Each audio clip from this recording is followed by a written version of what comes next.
Hey, it's BT with Tales from a Gemini. This week's episode is with Dwayne Gill, the comedy cop. Dwayne was a Michigan State trooper for over 29 years. He just recently retired, and man, does he have a story to tell. He does not hold back on his feelings about policing, about his ex-wife, about the military growing up. I mean, he's open and honest, and it's funny. I think you're going to enjoy this episode. Enjoy the comedy cop, Dwayne Gill. Hit the time, why? Hit the time. Man, I am wired today, bro. I am ready to go, man. Had a great ride. Got my man D. Gill up in a motherfucker. 1, 2. Hey, it's BT with Tales from a Gemini, man. I am so happy today. I got my dude here, and you know what? I'm not gonna lie. Yeah, I feel stuff like, you know, when I watch TV and see the cops doing the bad stuff. But you know what? I also know there's good cops out there. And my man I'm gonna interview right now, I'm gonna talk to right now, he's not only a cop. When I was a retired cop, he was also a comic cop. He's a friend. And I didn't know this. He used to be a Marine. This dude did everything. And now he's talking to me. My man, Dwayne Gill. What's up, brother? How you doing? Man, I'm so glad to be here, BT. It's good to see your face and to hear your voice. And thank you so much for that wonderful introduction. Yes, sir. Retired. No, you know what? Honestly, man, it's like I talk a lot of shit about cops, but I tell people all the time, it's the bad cops. I have nothing against good cops. It's the bad cops. I understand how it is with when it comes to. I say that as a cop gets out of a car, and I ain't gonna lie, man, she's beautiful. She can. How you doing, cop? How are you? How you doing, cop? Yeah. Hi, cop. I see you in the reflection. She looks so beautiful. Honestly, I would like to buy cocaine and then have her bust me just so she can go, put your hands up. I go, okay, that's how beautiful she was. But anyway, back to you, man. What's the first thing you did when you retired? I mean, the very first thing you did, you're done, you hand your walking papers in. What did you do, bro? Did you have like a sense of melancholy, like this is it? Or you're like, man, fuck all these dudes. I'm about to go wild the fuck out. What did you do? You know what the hard part was when I turned my badge in. Really? That was emotional, man, because like somebody said, he said my two best days on the department was the first day that I got my badge and the last day when I turned it in. Those were my two best days ever in the Michigan State Police. So yeah, it was emotional, man. Cause I mean, dude, I've been wearing that badge since 1993, man. I remember getting to that graduation and holding it in my hand and waiting to get it pinned on me. And I took it off on July 29th, man. It was kind of difficult, man. Made me feel some type of way, bro. Kind of like white dudes when they buy a boat and when they sell a boat. You know how they always say that their best day is when they buy a boat and the other best day is when they sell that goddamn boat. You know what I mean? That's what I hear. That's what I hear. Thank you for minimizing that moment. So much. well, I never hear black dudes say, man, the best day of my life was when I bought that boat, and the second day, the best day was when I sold that boat. You never hear black dudes say that. It's always white dudes. Like, so yeah, so basically it was like that was your boat. That badge was your boat, basically. This is gonna be a long interview, man. So anyway, honestly, jokes aside, man, because I mean, we've talked before, you know what I mean? Yeah, and, absolutely. And I know, and like I said, you know, people don't understand. My three professions that I wanted to do were actor, comedian, you know, entertainment basically. After that, though, it was coach and it was cop. I wanted to be a cop. I said, you know what? They're at my house all the time when I was a kid. Why not, if you can't beat them, join them? I just think the greatest thing ever was, you know, be one of those dudes who were like, you know, like be undercover and they go, hey, man, you got the stuff? Yeah, I got the stuff. They go, freeze, motherfucker, get on the ground. I thought that would be the coolest shit in the world. I've done that before. I've worked undercover. You know what? Why would you be black undercover? I mean, isn't it like a death wish? I mean, because if the other ones don't know you're a cop and you're black, I mean, why would you do that to yourself? He just did it, man. It was fun. It's like being a low-paid actor. You know what I'm saying? It was actually awesome, you know. And it used to be funny too, man, because I would do these long-term investigations where I would get to know the person, and I'd be undercover, being somebody else. Like my undercover name was what was it? It was Dwayne Carter. Yeah, Dwayne Carter. Dwayne. DC? They call you DC? Yep, DC. Yep. And I would go in, I would buy, and then they would arrest us. And then later on, we'd both be sitting in court, and the dude would be like, yo, dog, they ain't got nothing on us. I'd be like, okay. They'd be like, Detective Gill. I'd be like, I'll be right back, man. And then And then he'd be like, oh, God, oh, snap, it's the police. And then they would give me the greatest compliment in the world because afterwards you talk to them, they'd be like, dog, you was good, man. We had no idea, man. You was good, dog. They'd be like, dog, give me a pound player. You was on. Really? So, yeah, really? Man.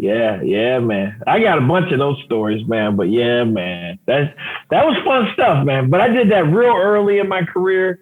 I did that back in the 90s, and then I started doing other stuff. I was the governor's security guard. I was in the governor's security section where I was like Secret Service for the governor and for the last 3 governors in Michigan. And then I was a lobbyist in the state police. I used to ride the motorcycle. Yes. I did a bunch of stuff. I know you like the motorcycle, BT, but I rode the old Harley. Yeah. Really? Yeah. Well, you know what? A true story, because I know you're a state trooper. And true story, I got pulled over, and I was riding dirty. I was going to a gig, and my license wasn't right. I got pulled over. It was a black state trooper. And so he, I knew I was in the wrong. He's talking. I said, yeah. And so he goes, okay, what I want you to do is I want you to get out and walk to the front of the car and keep your back to me, hands up. I said, okay, gotcha.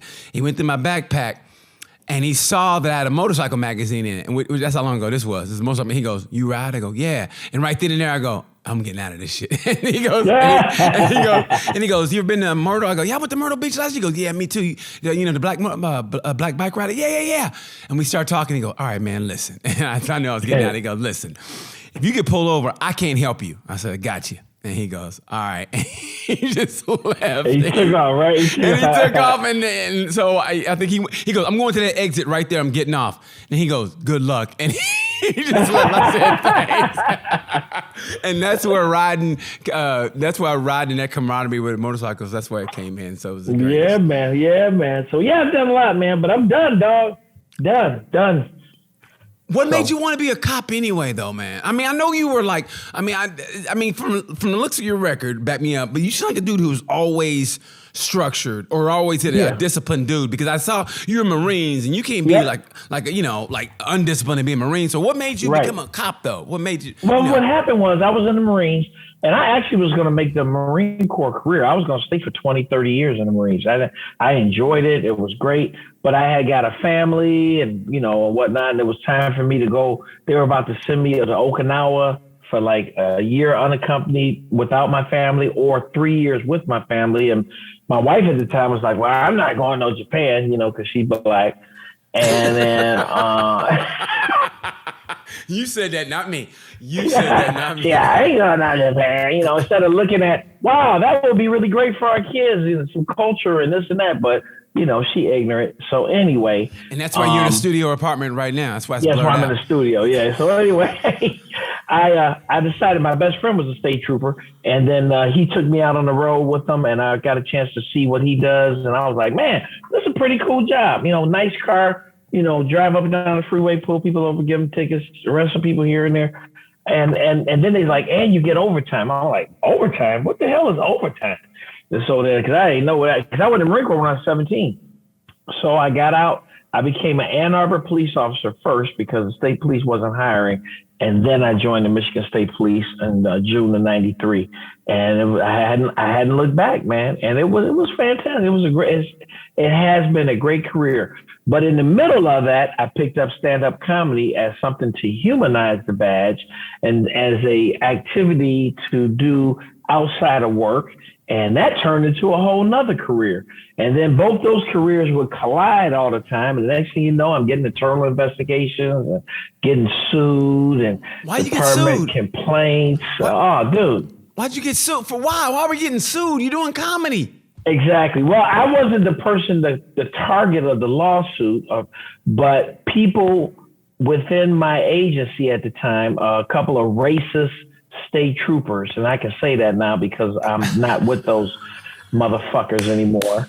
A couple of racist state troopers claim reverse racism and saying that what they did would not, if they had been black and if they had been Dwayne Gill, they would have never gotten into the trouble that they got into. And what they did was interfere in a promotional process which is not right. And they wanted somebody else.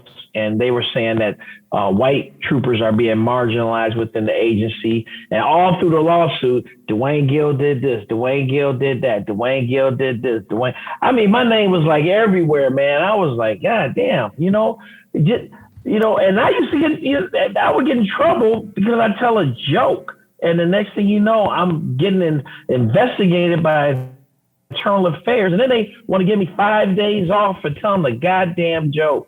Okay, what was the joke? What was the joke? What was the joke? What was the joke? What was the joke? Guys, tell me the joke. I'll tell you. I was at a retirement party, and a friend of mine was retiring. And when people retire, it's kind of like a roast. Okay. So the person that got up in front of me was this female captain that I hated, and at the time, and we so now. But anyway, I didn't like her because she wrote me up for some other shit. She wrote me up for saying WPS on Facebook, which is white people shit, right? So of course, after I got that, I've got a letter in my file for 2 years because of it, which stopped me from getting promoted, whatever. So anyway, she gets up and speaks about the retiree guy retiring, says nice things about him, and I'm standing in the wings getting ready to go up, and everybody sees me, and they're like, oh shit, Dwayne about to go up, he's gonna say something. So then she's like, I'm not afraid of him. So I go up and I say, hey, first of all, give a big round of applause for retired Captain Monica. Yes, give her a big round of applause. I said, I'm so glad she's retired. I'm so glad she's retired. I'm so glad she's retired. Then everybody laughs, and then I say, I'm really glad to be here. I said, I'm the only one that wore a suit today, and you should wear a suit when you honor a person retired. You should get dressed up. I see everybody else in the room wearing nothing but T-shirts and shorts, which is, to me, some serious WPS, white people shit. And, man, they started laughing and whatnot, and I told a couple more jokes. The next thing I know, things went fine. I left. A couple days later, oh, man, everybody thought the jokes was funny, but man, I think you're gonna get in trouble for that. I said, in trouble? First of all, I'm at a retirement party. I'm not on duty. I'm just telling a joke, whatever. And so next thing you know, Internal Affairs opens an investigation. This one guy that was there complained about it, and you gotta be shitting. Yeah, man. So then, long story short, they sustained it. They were gonna give me 5 days off. All right, BT, it would be just like if you were sitting in my living room. It was me, you, and another guy sitting in my living room, and I say, BT, you always doing some WPS white people shit. The other guy goes to my job and complains that in my living room I said you were doing white people shit, and I want you in trouble. I wasn't on duty. I wasn't in the facility. So anyway, I appealed it, and I told them that I have a First Amendment right to say what I want to say. I was off duty. And also there was captains and majors and colonels there. And if they had a problem with it and they didn't report it, that means they are just as much trouble as I am. And the bottom line is that black troopers get treated different than white troopers anyway. And they were like, dismiss. Dismiss. They threw that shit out because, man, I had my lawyer on speed dial because he said as soon as if I got punished, we were going to drop a lawsuit on their ass. Good for you. I just can't believe of all the shit, no offense, of all the shit cops do, that's what set them off. Like, he hurt our feelings. And like you said, and it's at a party, a retirement party. And if they're wearing the flip flops and the shorts and just whatever, and you can't tell me that before you walked in, they wouldn't tell them those kind of jokes. Exactly. And they gonna get mad at you. I mean, come on, man. They got mad at me. Dude, it was bullshit. And the thing that makes it even worse, and I said it in my hearing, we had a director of the state police and this female that used to say things way worse than I would ever say at a retirement party. But did she get written up? No.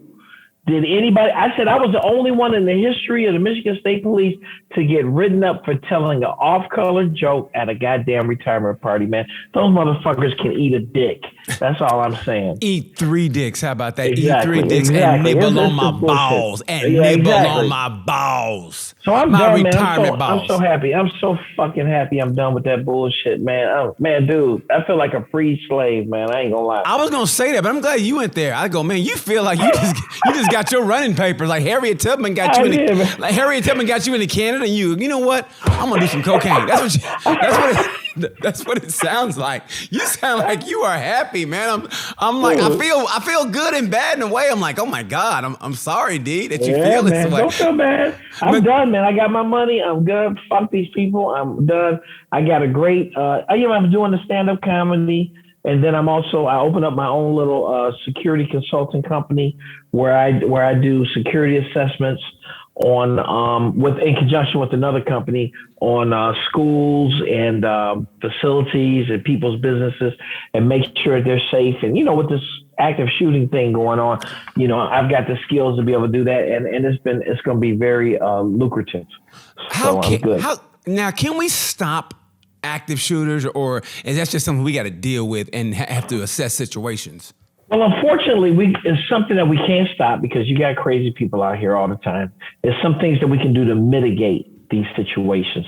And what we need to do is make sure that all schools and businesses have some type of safety plan or some type of safety policy in place that will allow lockdowns of school if a threat happens, to make sure that they are monitoring people that come in and out of the school, and things of that nature, cameras, public address systems, training, all the things that we can do to make schools and businesses as safe as we can, because we used to worry about threats like weather, tornadoes, and hurricanes, things. Now you got to have a bomb threat. You got to have active shooter threat. You got to have tornado drill. You got to have comedian drills. If the black comedian comes in your school that's a state trooper and tells an off-color joke, who do you call? 1-800 Internal Affairs of State Police. Drop it, Dwayne. Drop it. It's over. It's over now. You're off the force. You're off the force, bro. I mean, you gotta have all kind of safety measures against Dwayne Gill, because he may come to your town and just stick that finger right up your ass, and you'll be so uncomfortable that you gonna complain, because of his off-color jokes, man. Fuck all of you motherfuckers. Okay, I'm sorry. He's feeling this, ain't he? You feel that? He's in this. No. Don't be sorry. You know why? You need this, obviously. I can tell. You need this. You know why I knew this? And I was going to bring this up because on one of your last posts on your Instagram, you said my first gig post-retirement, and then you said hashtag fuck IA. And I was like, man. I was like, this dude is ready to let it all hang out. Man. Those motherfuckers made my life hell, man, for 29 years, man. Every 5 minutes, I'm getting a complaint. I got to get a union rep. I got to go sit down. Dude, do you know that during one of the complaints during the Internal Affairs investigation, they went on my YouTube page and they went through each and every joke that I told and asked me, like, said, did you tell this joke that you went to California, you did a show, and afterwards, it was a Chinese restaurant. The name of the restaurant you went to was called Me Hang Low. Yeah. Do you have anything against Asians or people of Asian descent? No, that was the name of the fucking restaurant, and it's a joke. Yeah, okay. Well, did you tell a joke that you're glad that all gays have the right to get married so they can be miserable like all the rest of us? Yes. Jeez, are you serious? You have anything against gays? No. I like them. They decorate great. They got great fashion sense. What the fuck? Dude. Yeah. And they were like, have they ever been to a comedy show? Do they know what comedy is? I mean, honestly. Did they know what comedy was? Like, did it get to the point you go, are we serious right now? Yeah, man. There's people who were killing people. Like, I'm like the one guy when I hit you up on a private message that shot somebody in the back of the head for a traffic stop. Meanwhile, they're quizzing you over jokes. They quiz me over jokes, man. Over jokes, and over good jokes. I might add, there are good jokes. Let me tell you something. Let me tell you something. I'm gonna give you your props now. I was gonna do this later, but since we're on the top, honestly, because I remember I forget where we met, and I was like, okay, man, he's a, don't get me wrong. I met a couple cops who won a contest and they think they're comedians, but you, and this is where I knew you were serious about your shit. We were at the Laughlin Comedy Festival. That's where we were at. You went and you went to and watched a lot of comics, and I could tell what what you were doing, and I was like, nah, this dude is serious about his shit. Because everywhere I would go, you were there. And I remember we went, not together, but we saw Larry the Cable Guy, and we talked to some other comics, and everywhere I was at, you were there. And I go, okay, this dude is serious about this. He ain't just one of them dudes that wins a contest and thinks he's a comic. You took this shit, and that's why there was a level of respect right then and there. I go, okay, I appreciate that. Yeah. No, I mean that. I mean, don't get me wrong.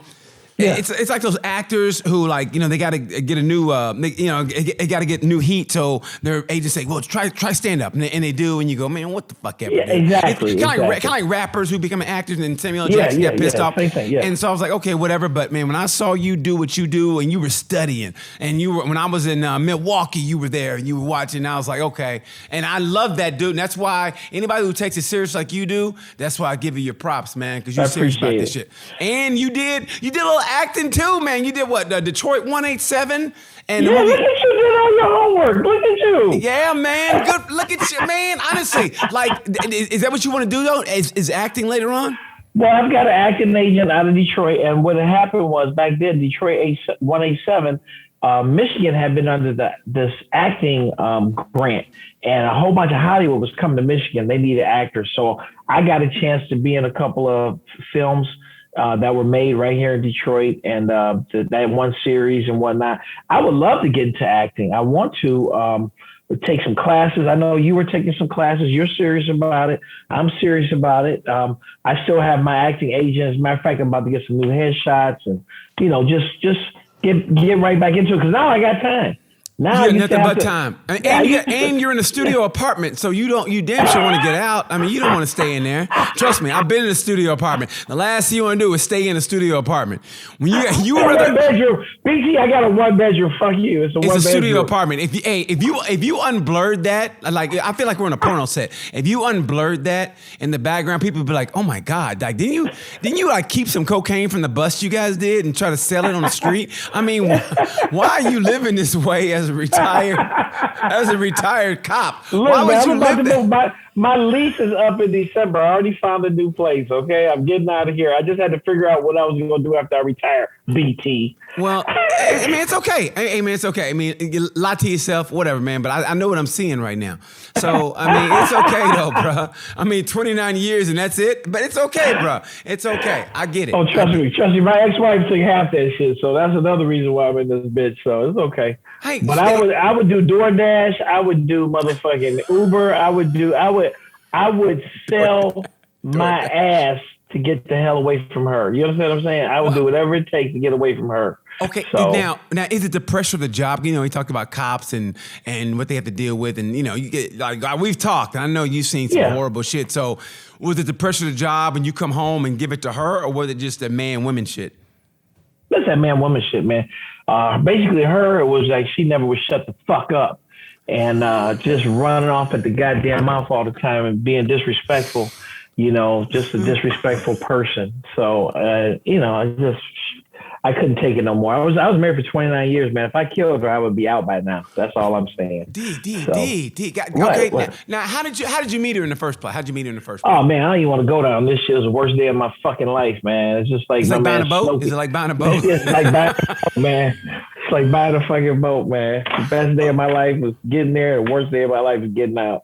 Well, why did you get married? If you knew she was like that, why did you marry her? I didn't know, man. It was 29 years ago. People change, BT.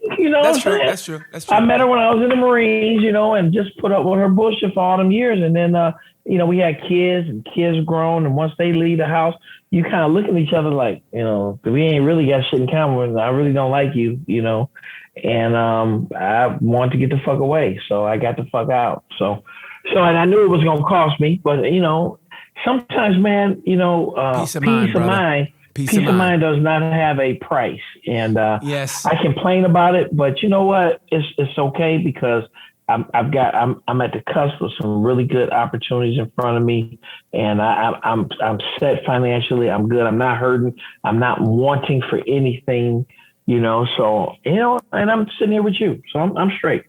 I don't have to do DoorDash, so I'm straight. Right now. But it's like, honestly, that's why, hey, as you get older in life, and here's what I think, honestly, I just believe once you reach a certain age, it's any man or a woman, that you kind of know what the other side is like. It's like, okay, they're going to be like this and they're going to be like this. And after a while, man, it's like, do I really want to put up with this bullshit? Exactly. You don't know how long you got left on this earth. I may have 20, 30 more summers. And do I want to be with this motherfucker for all this time and be unhappy? You ain't got 30 more summers, man. I mean, okay, 25, man. 20, at the most, D. At the most. I mean, you look good. You look good. I mean, I don't know what age you are, but you look good. We're about the same. How old are you? I'm 58. Yeah, man, you look good for 50. I mean, no, you really do. I've seen you up close. It ain't because, whatever. No, you look good. The filter, yeah. Yeah, no, you work out hard. You same age, 56, 58? I'm 54. Oh, 54. Okay. You look like you about 58, but I understand. Okay. Man, fuck you, man. Don't take your divorce out on me. I feel like my mom used to beat the shit out of me because my dad made her mad. You know what I mean? So don't take the shit out on me. I mean, we both. How about this? We both look good. How about that? We both look good. Black don't crack, baby. You know what I'm saying? I'm only 48 online, so it don't matter. It don't matter. Is that what your Tinder profile says? Tinder profile says? Yeah. No, okay. So listen. I mean, so it's like peace of mind over piece of ass any day. Oh, right? Yes, sir. Peace of mind over piece of ass. Never heard that, but that's awesome. No, it really is because, like I said, man, you don't know how long you have it on this earth. And but was it a countdown? Like were you waiting for your kids to get 18 and go, I'm out of here? I did at first, and then I had some things go on at work at that time, and we kind of reconnected, and everything was cool. But then as things settled down, kept progressing, I started to see, oh man, this is not good. And I just wasn't happy, because this is what happened, BT. I said, I just came home. I was like, I just was never happy. And I said, look, I'm just not happy. I'm not happy in this relationship. And she says, you know what? You can leave anytime you want to. Just leave your pension, your 401k, and all your future earnings here with me. You can go leave that shit here. She said that? She said when she said that, that was it for me. That was a bridge too far. I was like, okay, so that's all I am to you is my pension, 401k, and my future earnings. Dude, that next day I went to go see an attorney and I asked him, can she get my pension? Can she get my 401k? Can she get my future earnings? She said, well, she can get half your pension, she can get half your 401k, but she can't get your future earnings. I said, okay. So I went back and I said, well, I talked to an attorney and he said, you can get half of my pension, half my 401k, but you can't get, I can get all of it and I can't get your future earnings. I said, no, you can't. Yes, I can, cause she's fucking ignorant. And I was like, no. So I was out. I was done. I was fucking done. And then we settled. Well, we didn't, we go, you go to mediation. And because I make all this money from state police and comedy and she ain't educated and ignorant and only make this much money, they kind of want to make you, even, bring her up. So they took half my pension. They took $70,000 out of my 401k, gave her ass the house, made me pay her $950 a month for 5.5 years for spousal support. And but she can't get my future earnings. The only thing I got left was I got a big payoff from some money that was set aside in my deferred retirement option plan account. So I got that money. She didn't get a nickel of that. So I'm straight, man. If that money make her happy, fine. Fuck you. Dude, here's what I don't understand. And I just, how is it that if the kids are 18 and done, how is she's getting money? Shouldn't it be like you dap and go, hey, good luck, and that's it? No. When you've been married for like 30 years like that, it's like a business. It's like she gets half, because when the mediation started out where she wanted everything, she act like she was a victim. She told her attorney she wanted my 100% of my pension, 100% of my 401k, the house, spousal support forever, and I take all the debt. So they were like, no. Okay, here's that's where it started. That's where negotiations started, BT. And then that's when we got to the half shit. They're like, no, you can't have all that. Yes, I can. I want it all. Like a fucking gargoyle. You know what I'm saying? So did you just go, listen, you can take the house, you can take the car, and I'm out. Did you give her one of those? Like, I'm like, listen, just take the house and I'm done. First of all, I didn't want to be in the same room because I was afraid that I may jump over the table. Yeah. So I had my lawyer do all the talking and whatnot. And so man. No, it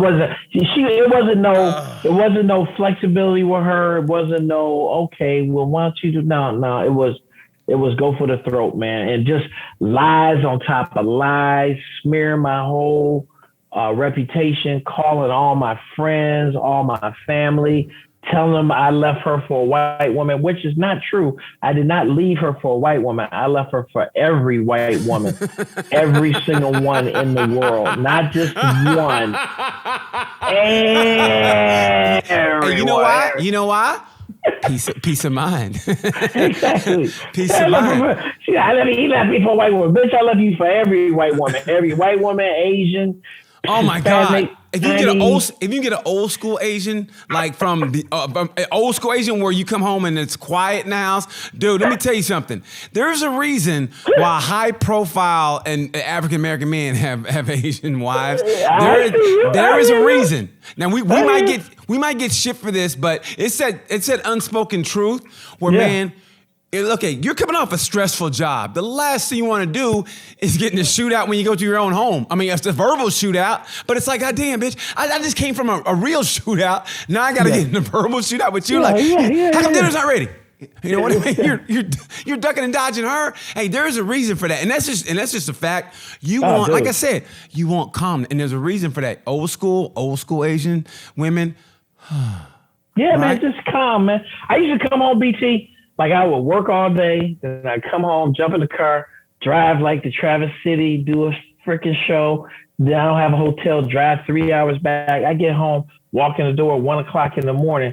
Soon as I open the door and set one foot in the house, I hear her from the upstairs bedroom, "Let the dog outside." Like, goddamn, bitch, can I get in the fucking house? God, man, I was so mad. I'm glad you're telling me these stories because now I know for a fact now I will never, ever, ever get married. Don't get married. Marriage sucks, man. Marriage is awful. Well, I can tell it, no, because it's fresh with you. I mean, I need to talk to somebody who's like in a happy relationship. Man, I was married before, man. This is my second time, man. Fool, this is my second time, dog. What is wrong with you? I know. The first time I was in the Marines, I was only married 2 years. What happened? You know, we were just young and stupid, you know. And she's one of my best friends now. Me and her are very, very close. Me, her husband. You know, she had my first child. We're good. You know what I'm saying? And then this one, I was married for 29 years, and it just degraded into hell. But what? We never got to the point. Why'd you join the Marines in the first place? Like, what was your high school like? I mean, was your dad in the Marines or? My dad was a World War II veteran, and I used to always look up and see him in his uniform, you know, in pictures and stuff. And I actually went to military school from the 6th grade to the 9th down in Florida. Yeah.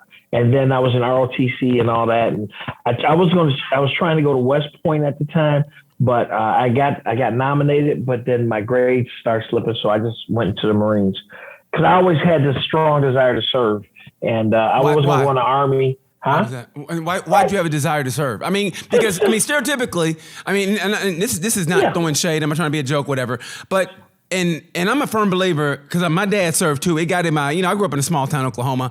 Man, you're a black man in the 50s growing up in Oklahoma. Man, there is nothing. So my dad said, you know what? I definitely want a better way. So I'm gonna go to the military. I can travel, make money, learn a trade, and then come back and be a little bit ahead of the game. And that's what he did. Now I know on the other side of that, there's also why are you going to serve in their army when their treatment of us is, I mean, which is and that's a valid point. True. I mean, that's why it's called. It's very valid, yeah. That's why it's called Tales from a Gemini, because I see both sides of the story. So I understand that part also. So what made you have that strong desire to serve? Because like my dad, looking at him, and he really enjoyed his time in the military. And I had a bunch of friends that were in the military. I had an uncle that was a colonel in the Army. And I was like, that don't seem like a bad life, or lifestyle.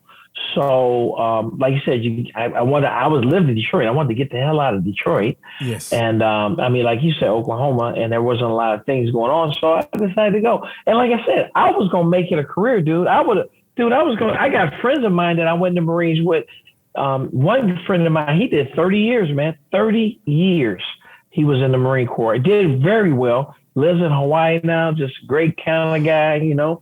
I would have did the same thing, but then I veered off because I found the, you know, state police, and that was like the Marines of law enforcement to me. It still had, you know, a lot of pride of belonging and then service to your community, and then I could still have fun, and you know, you make overtime if you work extra. I mean, that was crazy. I never heard of overtime. That stuck out in my head. Yeah. And then all the different things you can do in the agency, from working the road as an officer, and then working undercover. I worked in casino gaming.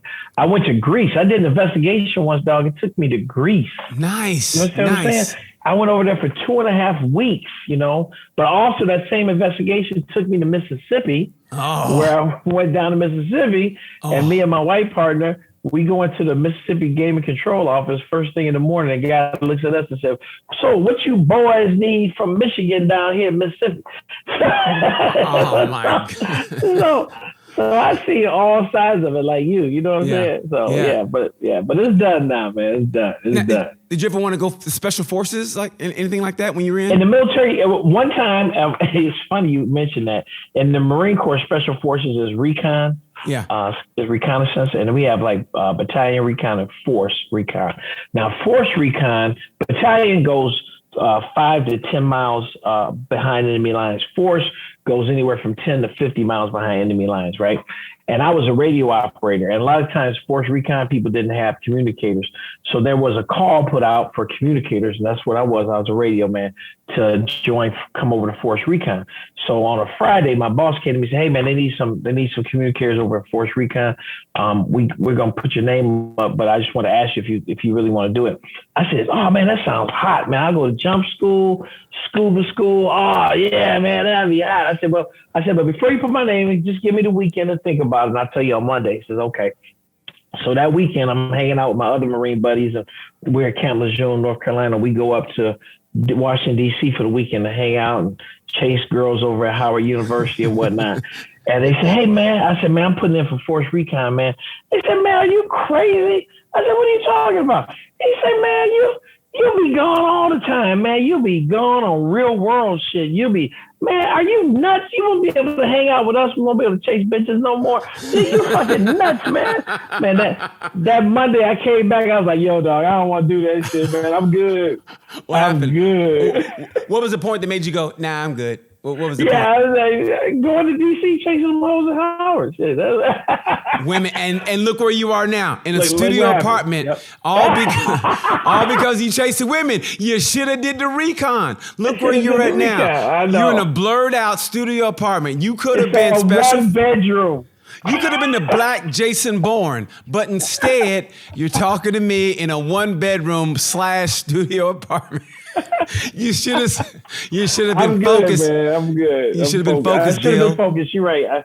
Well, they always said I lack focus. So I've always been told I lack focus. So it's all good. So now is it safe to say now, other than the personal, I mean, other than, you know, what we just talked about, like now that you're retired, now that you can do what you really want to do, like, is this the happiest you've been? Oh yeah, man. Well, first off, I've been happy since March 19th, 2019, which is the day I got divorced. So I have been happy since that day. I was a little sad. I ain't gonna lie. I felt a little type of way at the beginning when the gavel came down. But after that, man, I felt rejuvenated. I felt I had a new lease on life. After COVID, I mean, my money's been right. Everything's finances right. I met a very nice lady that I see now, and she brings me nothing but peace. She is one of the nicest people I've ever had an opportunity to be with. She's caring and kind and nice. Is she white? Exactly. Exactly.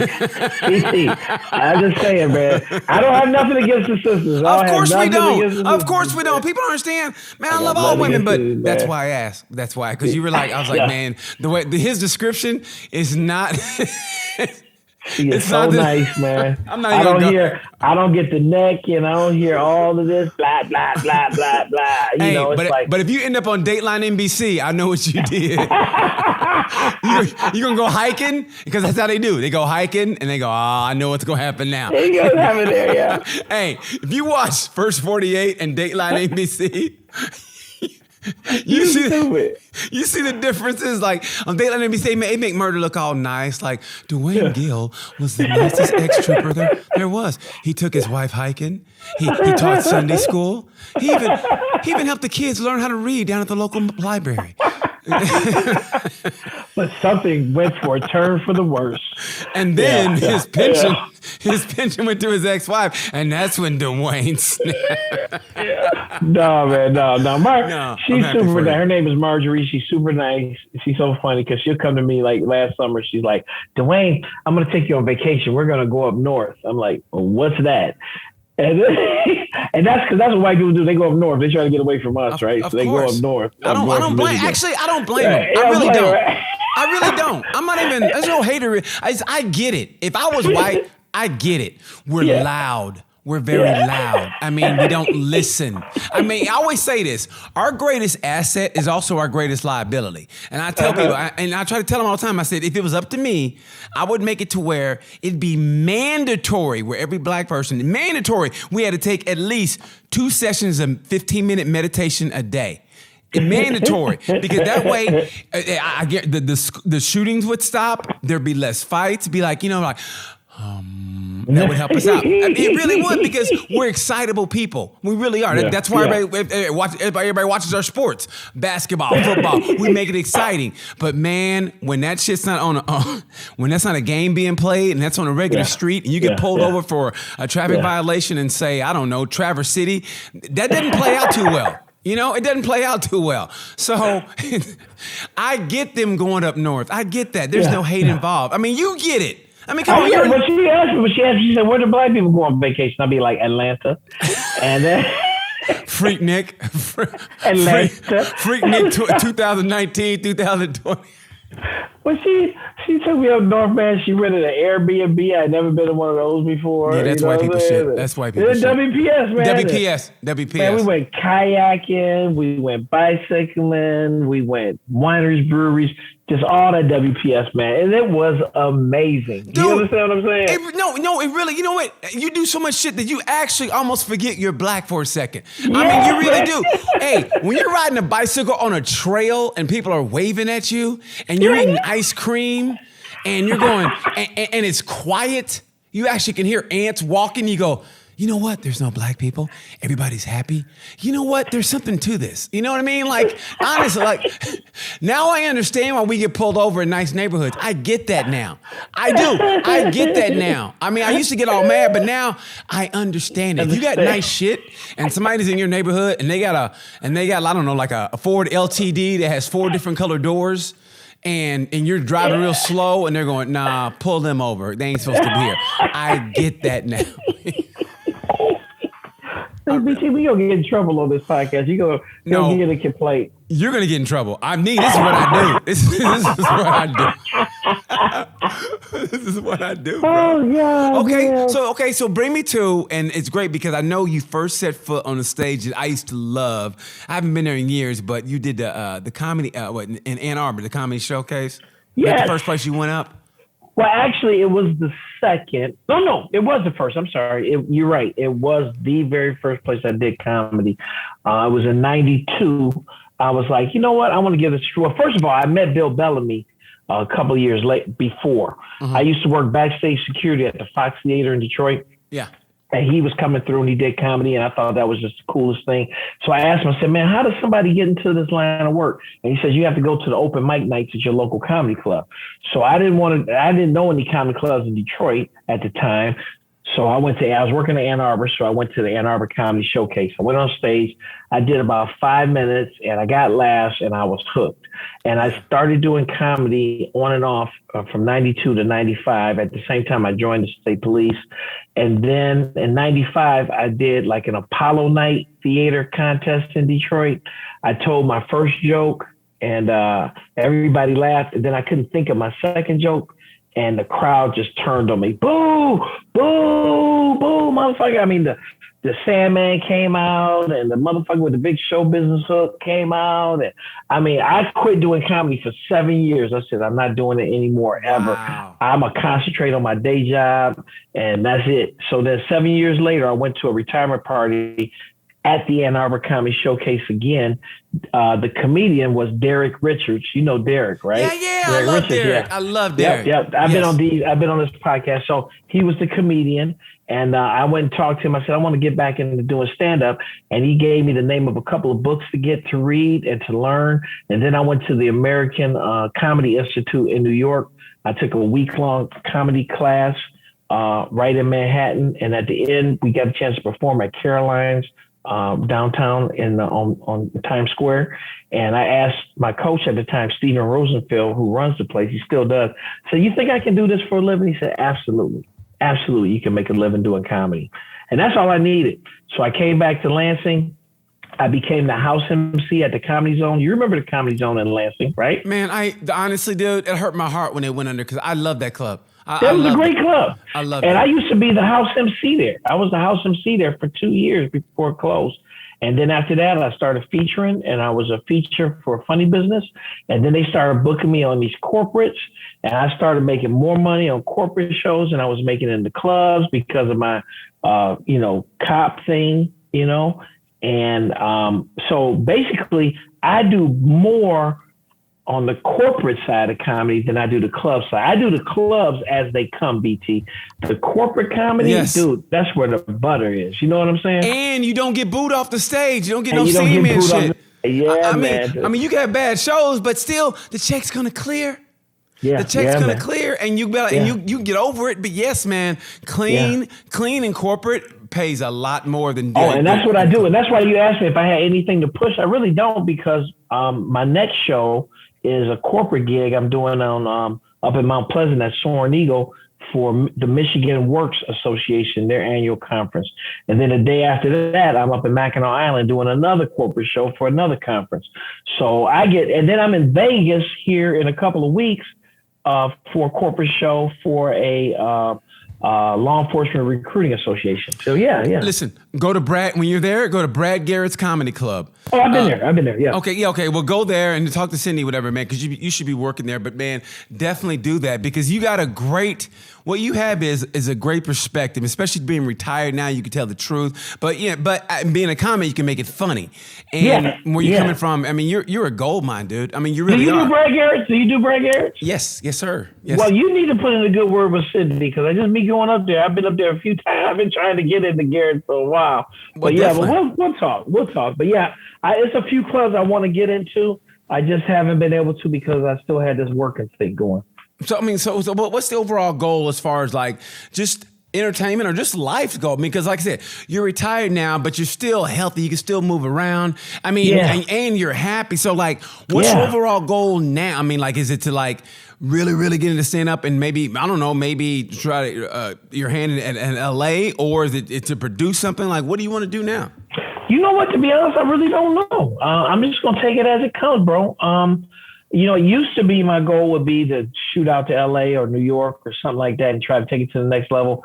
But dude, between you, I already say between me and you, and I'm talking on podcasts, probably millions of people, BT, because I know that you're famous.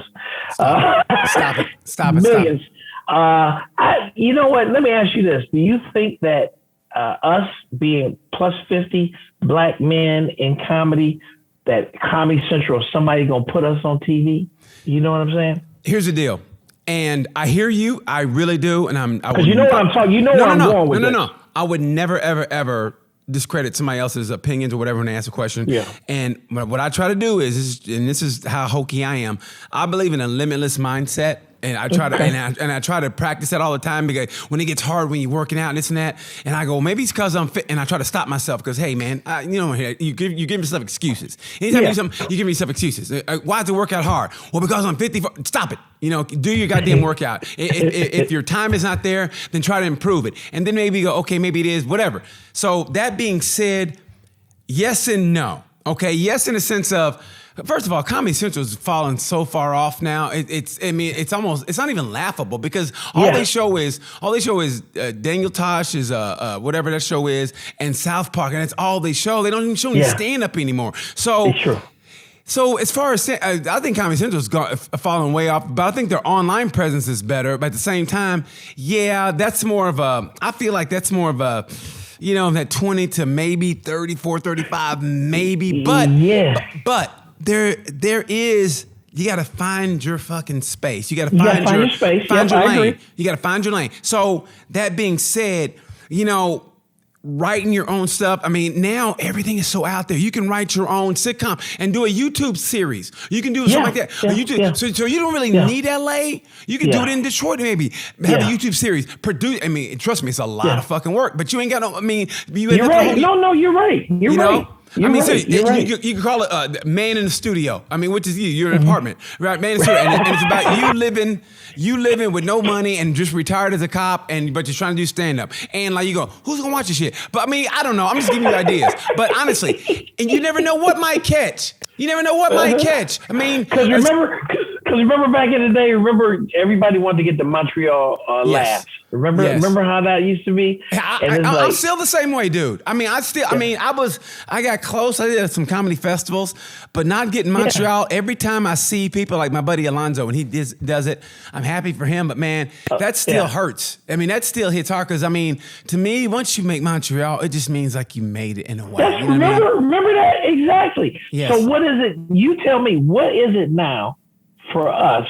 That when you do, you there, you made it. What is it? It's nothing now. I mean, I know of. You know what? One of the greatest things. I had an episode with KP Anderson. KP Anderson won an Emmy for E Entertainment. And he's white, but he's written for D.L. Hughley, for Cedric Entertainer. He's written for everybody. And it's made. He says when he won that Emmy, he goes. He was playing cards with his buddy, and the TV was on, and and the Emmy goes to. And he goes, he's playing cards, and he go, KP Anderson, but he goes, I just won an Emmy. And they keep playing cards. And he goes, the Emmy got delivered through regular mail. It was sitting on his doorstep. And and it was a heavy package. And he goes, oh, my Emmy just came. And he goes, when it happens, you look at it as, hey, I'm just going to work. You're just doing your job. Like it's never like that. It's never like that. Like moment you think it's gonna be like, bum bum bum. Oh my God, I gotta call everybody. I made it. It's just a series of steps to get there. I mean, and it's like, okay, boom. Okay, you do a TV appearance, okay? And you get excited about it as well, you should. But you kill it, and then you gotta think, okay, where am I working next? Boom. And you just keep doing the work. Just putting the work, And a series of steps, and all of a sudden, maybe you stop and you go, I did this, I did that. That's cool. Okay, what's the next step? And you acknowledge it, have fun, but then you keep moving on. And there's never that big bump, bump, bump, because you should be always reaching. Okay, I like that perspective. Let me ask you this, BT. Did you ever do Comics Unleashed with Byron Allen? Did you ever do that? No, that one hurt. I didn't do Comics Unleashed. Are you talking about with Byron Allen? Yeah, with Byron Allen, Comics Unleashed. Check this out. I was supposed to do it. I don't know what happened. Something happened, but I remember being in a hotel room in Tennessee. And I called the producer up because something happened, and we talked. And that was one of the few times that when somebody could help me out, that they pissed me off, that I actually kind of talked back to him and yelled back, "Go, no, man, you said." And he goes, well, "I'm busy," and he hung up on me. And I almost said, "Man, well, fuck you." I mean, I'm kind of a kiss ass in a way, but I almost said, I almost said, "Well, fuck you," then. And I didn't get it. And I was like, okay, fuck it. I didn't get it. And I wasn't really upset about it. But no, I never did Comics Unleashed. But you know what? In a way, I'm kind of glad I didn't. In a way, I'm kind of glad. Because, I mean, he set it up so, like, you just basically did bits. And he set it up he was like Spud Webb. He would throw it up and you slam it. And you slam it. Yeah. So I didn't really like that show at all. But any TV helps. But I didn't really care that I didn't get that. I wanted some other stuff. And like I said, man, I mean, your career, it should go like this, but man, sometimes you get a place you go, what the fuck is going on here? And then, you know where I first knew you guys, where I knew you from, and I didn't know you, and I always looked up to you. I didn't know you for years when I first started doing comedy, but you were one of those headshots that I used to see in the clubs over the years, and I'd be like, oh man, that's BT. I can't wait to meet BT one day, because it was you and then Vince and who was that? The other brother, he was a cop. Billy D. Y'all and Lewis, y'all used to do that Ask a Black. It was called a Sellout Comedy Tour, and sellout because all of us, were called sellouts because of what we did, and it was beautiful. I mean, maybe you've gone through this in the fact that when Billy Dee was a cop, they go, "Oh, how can you be a cop, man, for what they do to us?" And he got called a sellout. And I got called a sellout because I listened to rock and roll and had white, hanging out in a small town, Oklahoma. You had white friends and everything, and they're like, "You sell out that." And so everybody, and that was when the lines were drawn like this, and there was definitely no in between. So that's why we were called sellouts. So at the very end, we have people fill it out anonymously, ask a black man anything you wanted to, but were afraid to. And it was anonymous. And once you read the first question and the people knew that it wasn't a ringer, that it was actually from them, then you see them going, "Let me see a pen." And they start writing it. And that's when it got fun. I mean, that's when, because we come out and did our first 15 minutes and it was whatever. But man, when you got to that ask a black man anything you wanted to ask what you're afraid to, let me tell you something. Watching people's and they start writing it down. And I just remember, man, the question I always remember that made me laugh the most, we were in Utah, and the question was, "Why does my dad hate you guys so much?" And I remember reading that. And I remember this black dude stood up and he left. He got so mad he left. But we showed that, hey, that's from you people. That's your mindsets. So we read those. We would read them. I mean, our philosophy was, hey, we'll read all of them. We won't answer them, but that's just to show you what kind of people that you live by. And and that's the one I always remember. That tour was amazing. And I don't know what happened, but man, I wish that you guys would have just kept doing that, man, because that's when I met Vince. I still have yet to meet Lewis in person, even though we've talked and been on podcasts together. And then I never met Billy Dee. I've always still wanted to meet him, but I had an opportunity to hang out with you, and it was like a highlight of my career when you meet the guys that you look up to, and then you get to work with them or hang out with them. It was always a big deal to me, like Alonzo, like when I hung out with Alonzo Biden, and he got in my Escalade. He's like, "Dude, you an MC. How do you got an Escalade? I'm on TV and I drive a Toyota Camry." I'm like, "Hey, motherfucker, I got a job." Hey, but this was pre-divorce too, though, wasn't it? yeah. No, I still got my Escalade, man. Fuck you. No, I know you do, because you gave me a ride. Remember, you gave me a ride for that. Exactly. No, but it's the truth. No, because I'm a firm believer, man.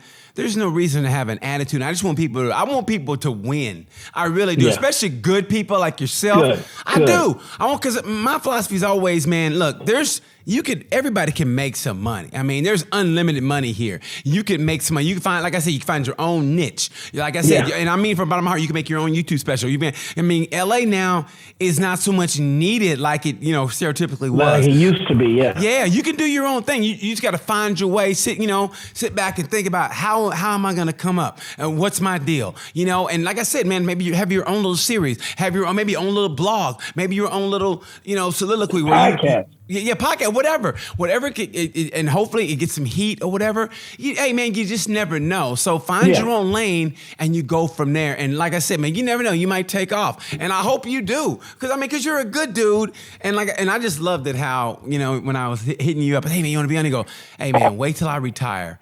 And then I'll come on. I was like, gotcha. And that part let me know what kind of dude I was dealing with. I go, got you, brother. Yeah, man. I just want to be free, man. I finally can be free.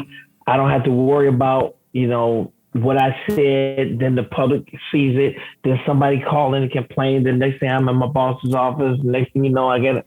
It was a whole rigmarole, man. It's crazy. Here's a question I wanted to ask you, being a cop. Was there ever a cop that you met through whatever, and your first thing was, oh, this motherfucker's definitely going to get some civil rights fucking lawsuits on him? Have you ever met a cop like that before? Oh, yeah. You got some folks that used to be like that. Yeah. But this is the thing. Like, I'll give you an example. One time I was working undercover, and we did a raid on this house, like this crack house back in the day. And we had everybody handcuffed. And so my lieutenant at the time, he just picks up one of the guys, like by his shoulder or something. And the guy's like, you hurt me, and I said, yo, man, you ain't got to treat him like he already handcuffed, stop it, And I just felt that was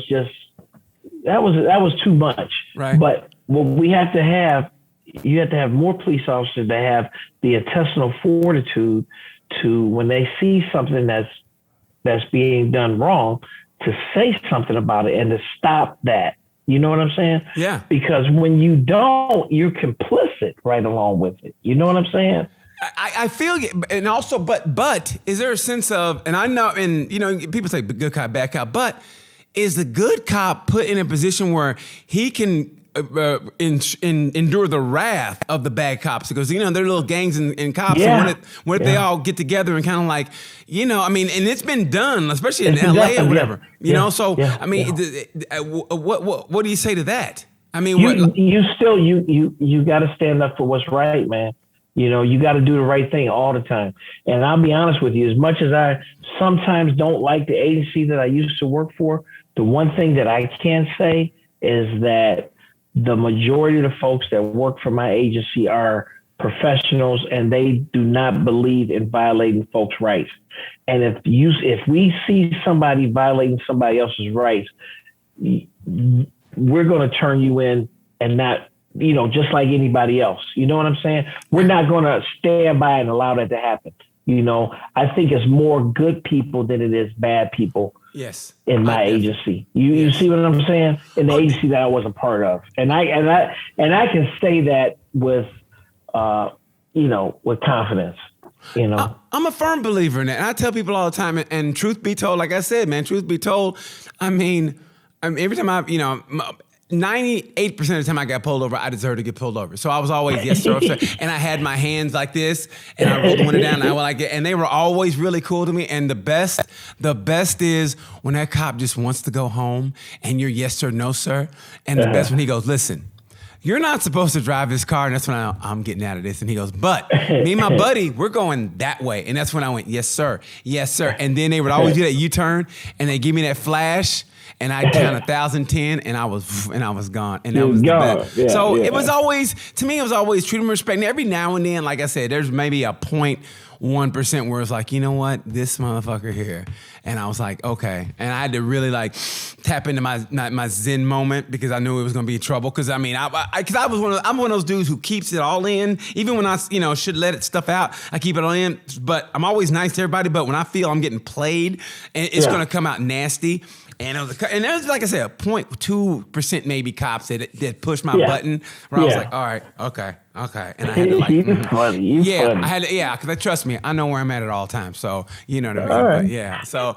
But I just, cool, bro. Man, honestly, from the bottom of my heart, dude, I've always wanted to get you and just, pick your brain and in an area that it was just me and you, no outside noise, and just fucking find out what my man's here is all about. Because I know we talked about you had some opportunities when you retired and you were happy, and Yeah.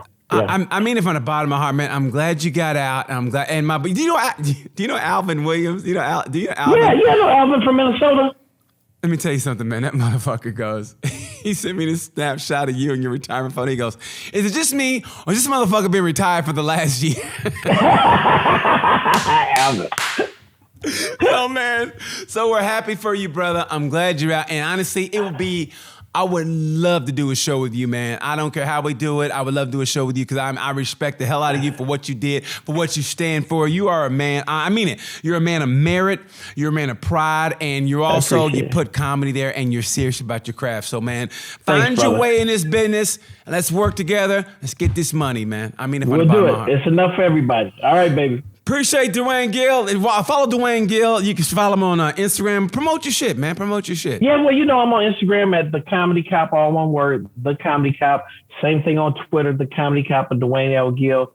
Facebook, Dwayne L. Gill. And I'm also on OnlyFans, Detroit BBC 1974. I was like, whoa, you're OnlyFans? Holy shit. I'm not even a dude like that, but I might go just to see what you doing. Just joking. Cops after hours, like, oh my God, Dwayne. These are just jokes, man. But you need a subscription. So you need a subscription. So you got an OnlyFans because your wife took everything else. You said make a way. You said make a way, right? Great. I may have to start doing some low budget porn. We'll see. All right, man. Dwayne, good talking to you, brother. Be good, man. I'm BT with Tales of Gemini. Thank you guys for watching. Hope you enjoyed the episode. Until next time, you know the word. Peace.